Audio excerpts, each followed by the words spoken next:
দুঃখ, সুখ, হাসি, কান্না, আনন্দ সমস্ত কিছুতে যেন আমাদের রবীন্দ্রনাথ মিলেমিশে রয়েছে। তো আজকে একটা মিনি ব্লগ শেয়ার করব আমাদের রবীন্দ্র জয়ন্তীর।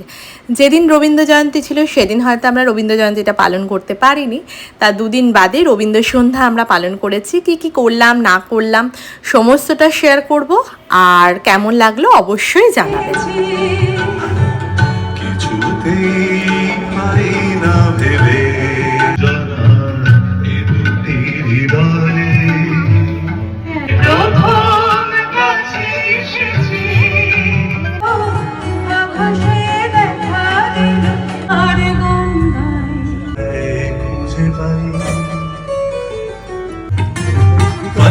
करे किने सारे भेज जाए